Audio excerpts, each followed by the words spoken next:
서양 철학의 아버지라고 불리우는 소크라테스가 남긴 유명한 말이 있습니다. 아마 다들 들어보셨을 말인데요. 바로 너 자신을 알라입니다. 소크라테스가 서양 철학의 아버지가 될 수 있었던 이유는 답을 잘하는 사람이었다라기보다는 질문을 잘 던져서 그러한 사람이 되었다라고 이야기할 수 있습니다.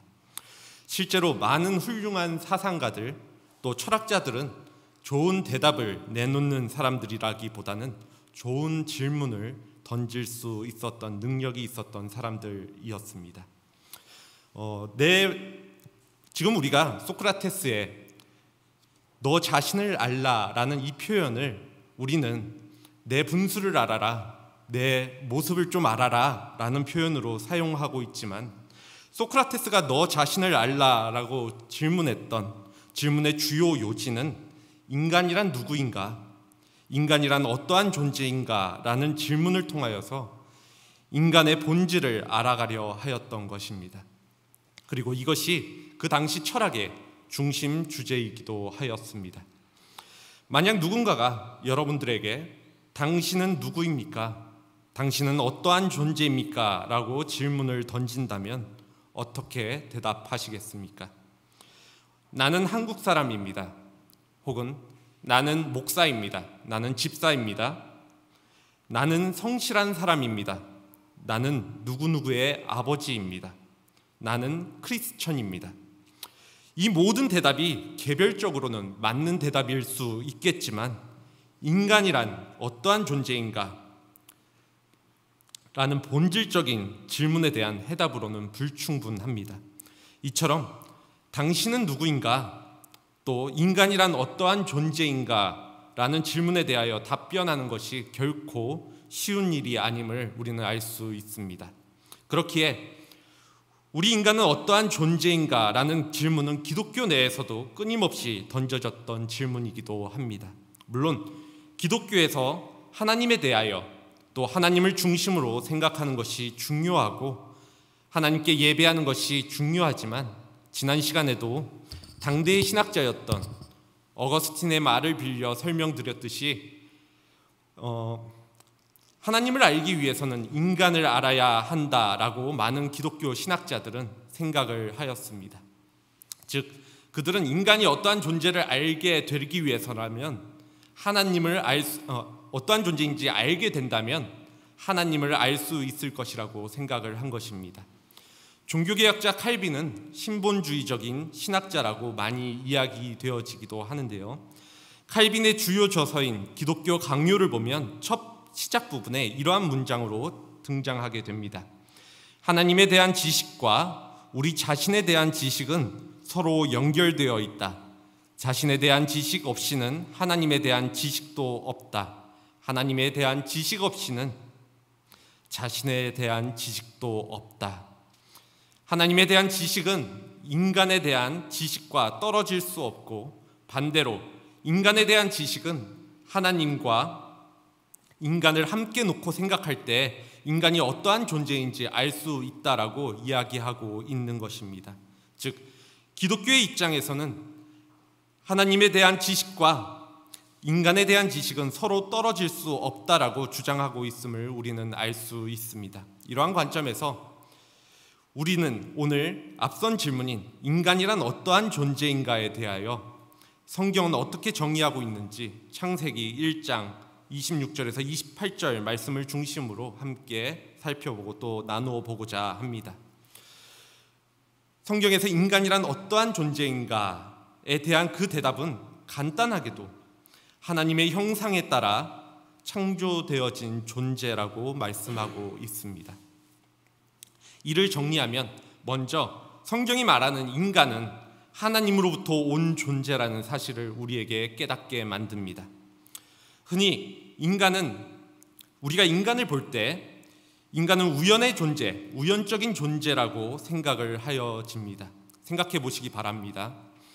내가 선택하여 살아가는 인생 같지만 내가 언제 태어날지 또 어떠한 부모에게서 태어날지 알 수 없습니다. 이는 우리의 선택사항이 아닙니다. 또 언제 죽을지 어떻게 죽을 것인지에 대해서도 자살을 제외하고서는 알 수 없는 존재가 인간입니다. 즉 나의 삶의 시작과 삶의 조건, 그리고 그 삶의 끝도 내 선택의 영역이 아닐 때가 많이 있다라는 것입니다. 우리의 삶 가운데서도 마찬가지입니다. 내 마음대로 되는 게 하나도 없다라는 말을 우리는 많이 하기도 하고 또 들어도 보셨을 것입니다. 이처럼 우리가 생각했을 때 우리의 인생은 내 스스로 만들어가는 인생 같지만, 우리가 체감하기에는 인간의 시작부터 삶의 과정, 그리고 마지막 순간까지 우리가 선택하는 영역은 없이 우연한 것처럼 느껴질 때가 많이 있습니다. 이렇게 우연이라는 관점은 인간이 원숭이로부터 혹은 원시의 어떠한 종으로부터 진화된 존재라고 이야기하는 진화론자들의 이야기하고도 일맥상통합니다. 그들은 모든 것이 당시의 상황과 환경 속에서 우연히 지금의 인간으로까지 왔다고 주장을 합니다. 하지만 성경은 우리가 단순히 우연한 존재, 내 삶에 대하여 아무런 조정도 못하고 결정이나 선택도 하지 못하는 존재라고 말하지는 않습니다. 물론 내가 나의 삶의 완전한 주인이라고 말할 수는 없지만, 성경은 우리는 하나님으로부터 온 창조물이다 라고 말씀하고 있는 것입니다. 그래서 우리 인간은 단순히 우연히 만들어진 존재가 아니라 하나님으로부터 온 존재이고, 내 삶에 우연이라고 보이는 것들도 비록 내가 내 마음대로 할 수 없을지 모르지만 그것은 하나님의 섭리 안에 있다라고 말할 수 있는 것입니다. 성경이 이렇게 말할 수 있는 결정적인 이유는, 그 이유 중에 한 가지는 인간이 가지고 있는 가장 큰 생명의 근원이 창세기 2장에 보면 하나님의 호흡으로부터 시작되어졌기 때문입니다. 창세기 2장 7절입니다. 여호와 하나님이 땅의 흙으로 사람을 지으시고 생기를 그 코에 불어넣으시니 사람이 생명이 되니라. 여호와 하나님이 생기를 그 코에 불어넣으시니 사람이 생명이 되니라. 이는 다른 말로 하면 하나님이 주신 호흡을 하나님께서 거두시면 인간은 죽게 되어진다는 말씀입니다. 시편 104편 29절입니다. 주께서 낮을 숨기신즉 그들이 떨고, 주께서 그들의 호흡을 거두신즉 그들은 죽어 먼지로 돌아가나이다. 주께서 그들의 호흡을 거두신즉 그들은 죽어 먼지로 돌아가나이다. 우리는 살면서 우리가 삶의 주인인 듯 아등바등 살아가지만 실질적으로 하나님의 호흡이 우리에게 있기 때문에, 즉 우리가 하나님으로부터 온 존재이기 때문에 우리는 인간이란 존재로서의 삶이 가능하다고 성경은 말씀하고 있는 것입니다. 그래서 기독교가 말하는 인간의 가장 중요한 부분 중 한 가지가, 우리는 단순히 무로부터 와서 무로 돌아가는 존재가 아니라는 것입니다. 즉 우리 인간은 하나님으로부터 와서 하나님께로 돌아가는 존재입니다. 그것을 우리가 의식하고 있든 의식하지 못하고 있든 말입니다. 두 번째로, 성경에서 말씀하는 인간은 하나님의 특별한 사랑을 받은 존재입니다. 본문 26절입니다. 하나님이 이르시되 우리의 형상을 따라 우리의 모양대로 우리가 사람을 만들고 그들로 바다의 물고기와 하늘의 새와 가축과 온 땅과 땅에 기는 모든 것을 다스리게 하자 하시고. 오늘 본문 속에서 주어와 동사를 살펴보면 우리가 뭐뭐하게 하자라는 내용이 등장합니다. 이전의 창조의 활동들을 우리가 살펴보면 이러한 표현들이 등장하지 않습니다. 그냥 말씀으로 창조하셨다라고 말씀하고 있을 뿐입니다. 예를 들어 첫째 날 빛을 만들으셨을 때 하나님께서 빛이 있으라고 말씀을 하셨습니다. 그러자 빛이 생겨나게 됩니다. 창세기 1장 3절입니다. 하나님이 이르시되 빛이 있으라 하시니 빛이 있었고. 이런 식의 똑같은 패턴이 인간을 창조하기 전까지 계속해서 이어집니다. 그런데 그 다음 인간에 와서는 이러한 패턴이 변경되어집니다. 달라지게 되는 것입니다. 우리가 사람을 만들고 그들로 온 땅과 땅에 기는 모든 것을 다스리게 하자.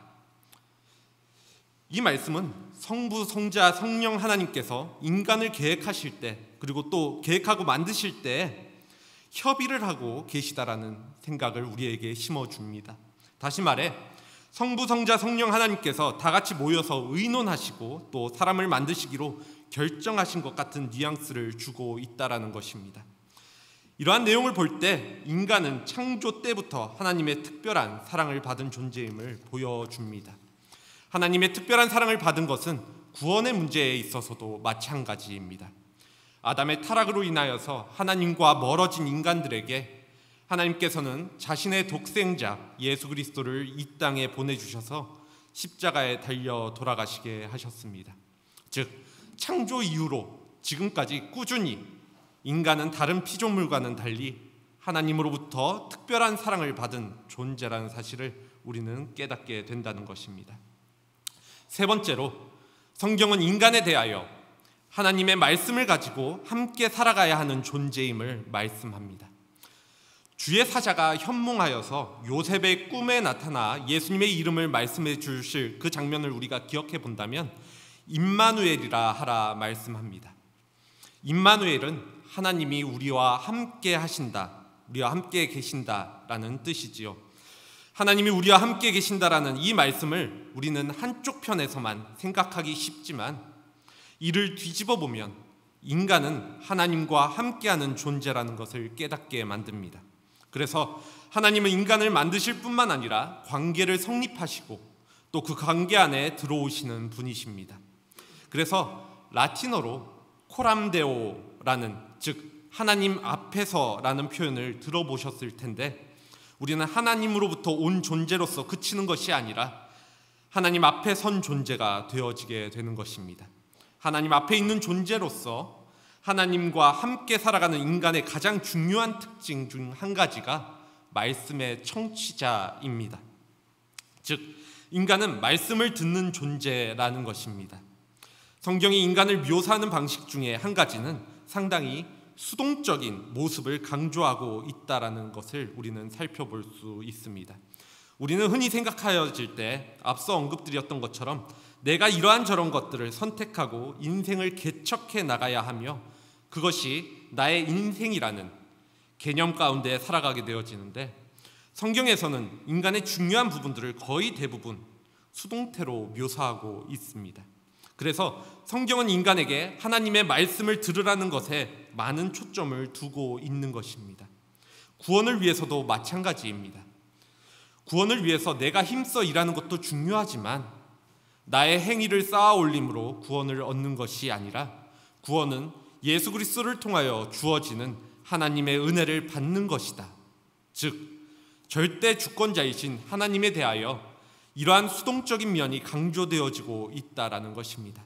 반면 우리는 하나님 앞에 선 존재로서 하나님과 함께하는 존재이면서 세상 가운데 살아가는 세상과도 함께하는 존재입니다. 이를 코람문도라고 표현을 하는데 매일의 삶을 하나님 앞에 살아가는 사람들은 세상 앞에서도 진정으로 신실하게 살아갈 수밖에 없습니다. 그렇기에 하나님을 사랑하노라 이야기하면서 보이는 형제를 사랑하지 않으면 그 믿음은 거짓이라고 사도 요한은 말씀합니다. 요한일서 4장 20절입니다.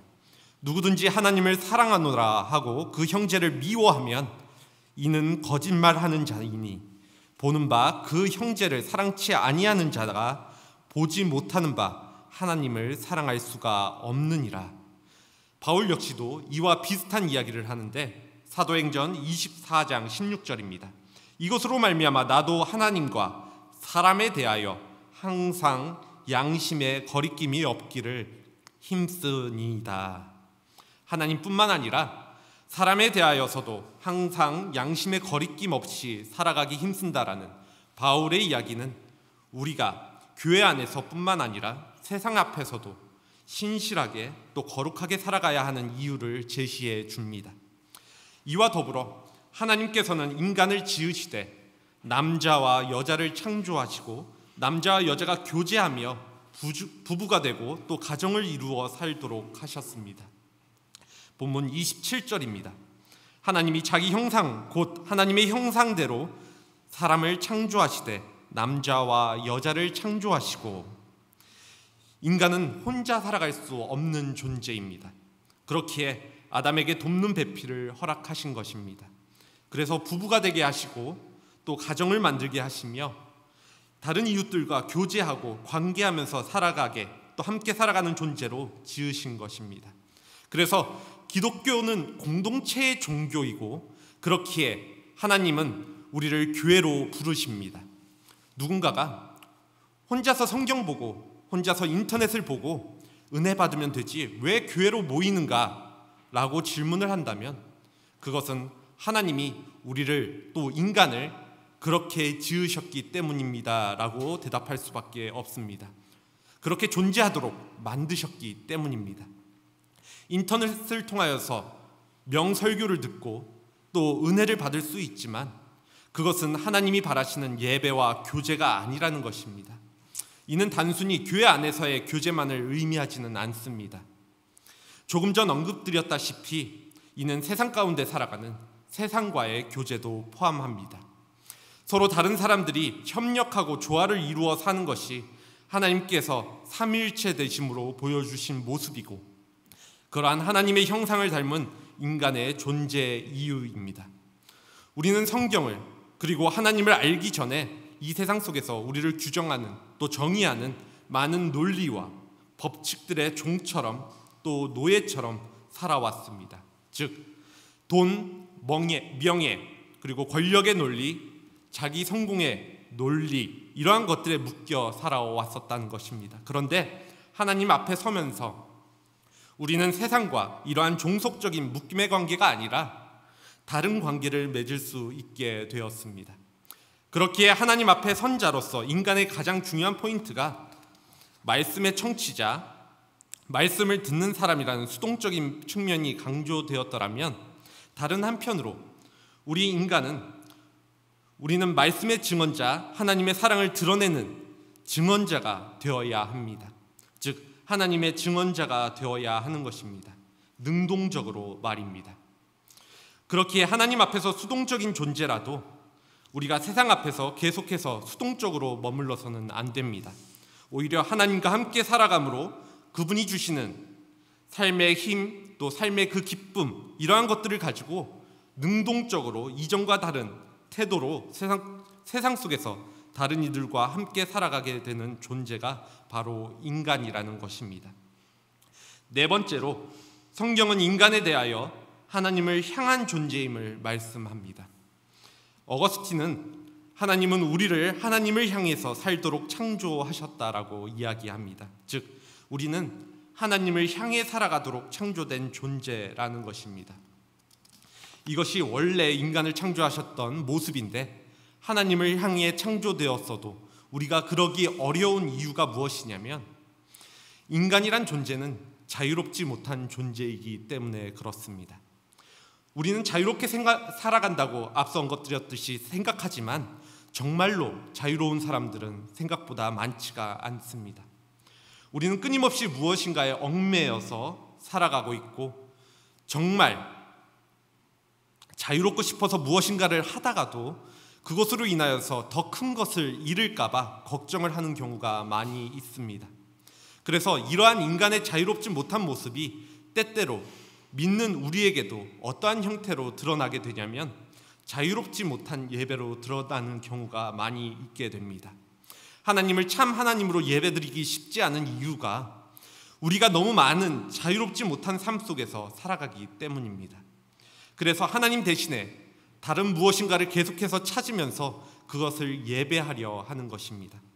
그것이 세상의 권력이 되었건 나의 안락한 생활이 되었건 또는 나의 불안한 미래가 되었건 그것들을 위해서 계속해서 예배하고 하나님을 찾으려는 것이 때로는 우리가 빠지는 현실의 모습이기도 합니다. 그래서 성경은 인간에게 계속하여서 자유인이 되어라 라고 이야기를 합니다. 물론 이 자유가 그냥 주어지는 자유는 아닙니다. 요한복음 8장 32절을 보면 진리를 알지니 진리가 너희를 자유케 하리라 라는 말씀에서처럼 진정한 진리를 아는 자에게 자유가 있습니다. 갈라디아서 5장 6절입니다. 그리스도께서 우리를 자유롭게 하려고 자유를 주셨으니 그러므로 굳건하게 서서 다시는 종의 멍에를 매지 말라. 그리스도가 자유롭게 하시기 위해서 자유를 주셨으니, 그리스도께서 우리에게 자유를 주시기 위해서 우리를 훈련시키셨거나 자유를 주어지기 위해서 무엇인가 구속하시는 것이 아니라 자유롭게 하시기 위해서, 자유롭게 하시려고 자유를 주셨다라는 말씀이신 것입니다. 즉 자유라는 것, 자유라고 하시는 것 역시도 내가 능동적으로 가지는 것 같지만 하나님께서 수동적으로 주시는 선물입니다. 그렇기 때문에 우리는 하나님 앞에 서면서 세상 앞에 동시에 살아가는 존재로서 살아가는 것이 어렵지만, 그럼에도 가능하게 되어지는 것은 하나님께서 이러한 자유를 우리에게 허락하셨기 때문입니다. 우리는 흔히 자유를 이것이냐 저것이냐를 선택하는 자유, 선택의 자유라고 생각을 합니다. 그리고 우리는 민주주의 국가에 살아가고 있기 때문에 자유를 우리의 권리라고 생각하고 있습니다. 그런데 성경이 정의하는 자유는 이것과는 조금은 다릅니다. 성경에서 처음에 아담과 하와를 하나님이 창조하셨을 때 온전한 자유를 가진 존재인 것처럼 묘사가 되어집니다. 이러한 장면은 오늘 본문 속에 드러나게 되어지는데, 하나님께서 인간을 창조하시면서 26절, 28절을 보시면 그들로 바다의 물고기와 하늘의 새와 가축과 온 땅과 땅에 기는 모든 것을 다스리게 하자 하시고, 생육하고 번성하여 땅에 충만하라, 땅을 정복하라, 바다의 물고기와 하늘의 새와 땅에 움직이는 모든 생물을 다스리라 하시니라 말씀하십니다. 본문 속에서 인간을 향하여 다스리라는 표현이 2번 나오게 되어지는데, 이 말씀을 보면 하나님께서는 인간에게 이 세상을 다스릴 권리와 자유를 주신 것처럼 보이지만, 이 자유는 내 멋대로 내 마음대로 살아가는 자유가 아니라 하나님 안에 있는 자유를 의미합니다. 즉 경계가 있는, 그리고 한계가 있는 자유인 것입니다. 이후 창세기 2장 16절에서 17절 말씀을 보면 여호와 하나님이 그 사람에게 명하여 가라사대 동산 각종 나무의 실과는 내가 임의로 먹되 선악을 알게 하는 나무의 실과는 먹지 말라. 내가 먹는 날에는 정령 죽으리라 하시니라. 하나님께서는 다른 것들은 마음대로 하되 선악을 알게 하는 나무의 실과는 먹지 말라 말씀하셨습니다. 만약 우리가 자유를 권리라고 이해를 하고 또 그렇게 생각을 하고 있다라면 우리는 이것은 내 권리인데 따먹어도 되지 않나 라고 생각하게 될 것입니다. 하지만 성경은 하나님 안에 있는 자유, 하나님을 향한 자유가 진정한 자유임을 강조합니다. 세상 사람들은 선악과 사건과 마찬가지로 내 마음대로 하는 것이 자유라고 이야기하지만, 진정한 자유는 우리가 하나님을 향하여짐으로 하나님과 함께 있을 때 누려지게 된다는 것입니다. 즉 성경은 책임과 제한이 있는 경계 안에 있는 자유를 말씀하고 있다라는 것입니다. 이를 조금 더 쉽게 설명하자면 결혼에 빗대어 설명해 볼 수 있을 것 같습니다. 결혼 전에는 누구를 만나건 또 어떠한 삶의 패턴을 가지건 자유롭게 그 선택이 가능하여지고, 또 결혼 후에는 어떤 이들은 그 자유가 박탈되어진다고 생각하는 이들이 많이 있습니다. 하지만 실제 결혼 생활을 해보면 그 자유가 사라지는 것이 아니라 배우자와 함께 또 가정과 함께하는 또 다른 자유가 주어짐을 경험할 수 있습니다. 그리고 그 안에서 진정한 기쁨을 누리기도 합니다. 마찬가지로 인간은 하나님을 향하여 살아가므로 그 전에 누렸던 자유가 없어지는 것이 아니라 하나님과 함께함으로 그 안에 주어지는 더 큰 자유함과 기쁨을 누릴 수 있게 되어지는 존재라는 것입니다. 하지만 인간은 이러한 자유를 거부하고 사단의 유혹에 빠져서 선악과를 따먹음으로 아담과 하와 이후로 하나님과 멀어져 함께하지도 못하고 또 하나님을 알지도 또 향하지도 못하는 존재가 되어버렸습니다.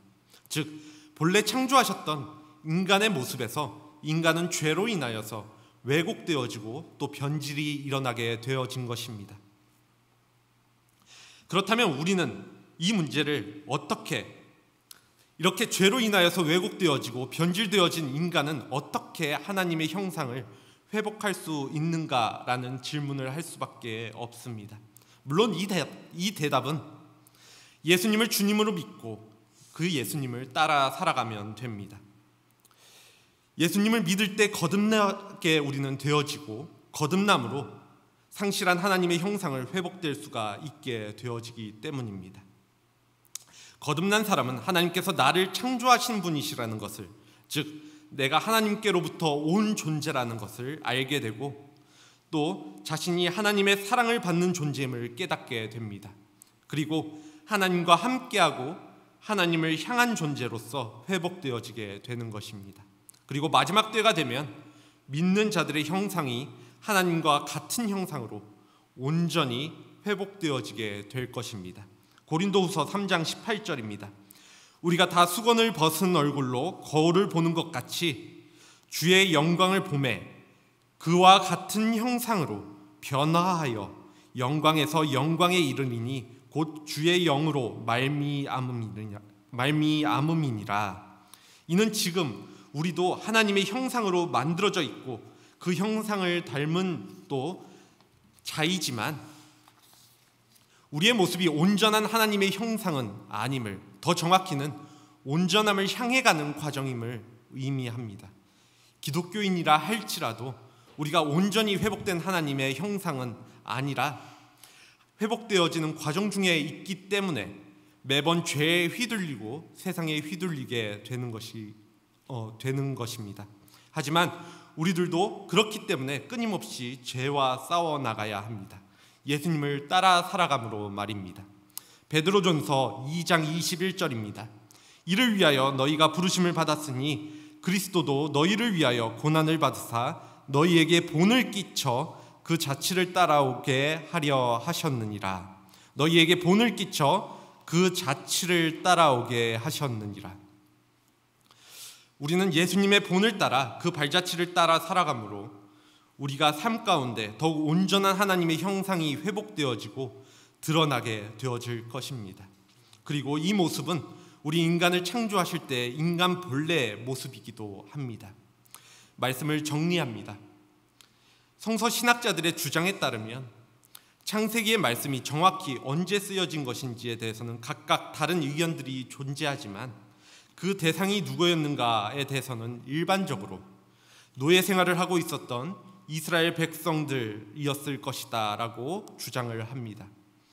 이들은 노예의 형상, 종의 형상을 가지고 있었던 사람들이고 식민 지배와 오랜 노예 생활로 인하여서 자신의 삶에 대한 가치를 아주 낮게 보고 또 자신들이 누구인지 잘 모르는 사람들이었습니다. 당시 그러한 사람들에게 너희는 하나님의 형상으로 만들어진 존재이다 라고 말씀하고 있는 것입니다. 이것은 그들에게 어마어마하게 충격적인 메시지였을 것입니다. 또한 고대 긍동의 역사를 보면 이 구절의 중요성을 더욱더 잘 알게 되어지는데 당시의 왕의 권위와 왕이 통치하는 영역임을 알 수 있는 근거가 바로 왕의 형상을 그 지역에 세워놓는 것이었습니다. 왕의 형상이 있는 곳은 왕의 힘이 미치는 지역, 왕이 다스리는 지역입니다. 그리고 이러한 형상은 당시로서는 엄청난 권력과 재정이 없으면 세우는 것이 불가능하였던 그러한 형상이었습니다. 그런데 사람들에게 너도 하나님의 형상이라는 의미는 너도 왕 같은 능력이 있고 형상되어진 존재야 라는 메시지를 던지고 있었던 것입니다. 즉 왕이 따로 있고 귀족이나 평민이 따로 있는 것이 아니라, 그리고 종이 따로 있는 것이 아니라 이스라엘 백성들에게 너희가 왕 같은 사람이야 라고 말씀하고 있었던 것입니다. 그리고 말씀 속에서 하나님께서는 인간을 자신의 형상대로 만드셔서 하나님의 경계 안에서 세상 만물을 다스리는 자의 역할을 주십니다. 오늘날도 마찬가지지만 그 당시 사람들의 생각 속에서 다스림은 왕이 하는 역할이었습니다. 즉 너희는 단순히 시키는 대로 하고 못하면 채찍을 당하는 그러한 존재가 아니라는 메시지를 이스라엘 백성들에게 하나님께서는 말씀을 통하여서 하여 주셨던 것입니다. 그렇기에 이것을 처음 들은 유대인들은 그들이 다 잃어버렸던 원래 인간의 존재에 대한 가치에 대해서 다시 깨닫게 되었을 것입니다. 이는 오늘날도 마찬가지입니다. 세상의 종노릇하고 세상에 속하여 아등바등 살아가는 우리에게, 또 이 큰 세상이 굴러가기 위해서는 필요한 하나의 부속품같이 느껴지며 살아가는 사람들에게 원래 인간은 그 존재가 무엇인지, 그리고 그 존재의 가치가 얼마나 귀한 것인지에 대하여 오늘 성경은 인간이란 하나님으로부터 온 존재, 하나님의 사랑을 받는 특별한 존재, 하나님과 함께하는 존재, 하나님을 향하는 존재라고 말씀을 합니다. 이 메시지가 믿는 우리에게 중요한 이유는 내가 어떠한 존재인지를 알게 되어진 것과 더불어 다른 이들을 바라보게 만들기 때문입니다. 인간이 하나님의 형상을 닮았다는 것은 우리 믿는 사람들에게만 해당되어지는 메시지가 아닙니다. 이것은 세상 모든 사람들에게 적용되어집니다. 모든 사람들이 하나님의 형상으로 만들어진 존재입니다. 그렇기에 모든 사람을 귀히 여기고 또 그 사람의 존엄성을 포함하여서 한 생명이 귀하게 여겨지게 되는 것입니다. 기독교는 단순히 도덕성을 가지고 인간을 그가 가진 재물이나 지식이나 외모나 다른 무엇으로 평가하지 말라고 이야기하는 종교가 아닙니다. 단순히 도덕성을 가지고 말입니다. 다시 말해 기독교는 인간의 사회적 지위의 높고 낮음이나 나이 그리고 성별에 관계없이 모두 다 하나님의 형상으로 지음받은 존재이기 때문에, 그렇기 때문에 고귀한 존재라고 이야기하고 있는 것입니다. 그렇기에 나를 또 스스로를 포함하여서 인간에게 해를 끼칠 만한 모든 행위는 죄입니다. 이는 하나님의 형상을 얼마나 잘 존중하고 있는 것인가에 관한 문제이기 때문입니다. 중세에 부도덕이 만연한 세상을 가리켜 하나님의 형상이 없는 세상이라고 말하였다고 합니다. 오늘 우리가 사는 세상이 또 나 가운데 하나님의 형상이 있는지 스스로에게 질문해보게 됩니다. 고린도후서 4장 4절을 보면 그리스도는 하나님의 형상이라는 말씀이 나옵니다. 한 해의 반이 지나가는 시점에 우리 교회의 표어를 다시 한번 생각해 보게 되어지는데요. 오늘 우리가 예수 그리스도가 보이신 본을 따라 살아감으로 우리 안에 있는 하나님의 형상이 더욱 온전하여지기를, 또 하나님의 형상을 가진 자로서 무엇보다도 존귀한 존재임을 깨닫고 회복되어짐으로 이를 드러내어 살아가는 삶 되어지기를 간절히 원합니다. 그리고 내가 하나님의 형상을 닮은 자인 것처럼 믿지 않는 자들을 포함하여서 다른 이들도 하나님의 형상을 닮은 이들임을 기억하고 또 그들을 존귀하게 바라보며 이를 증거하는 삶을 살아가는 한사랑교회 공동체 되어지기를 간절히 소원합니다. 기도하겠습니다.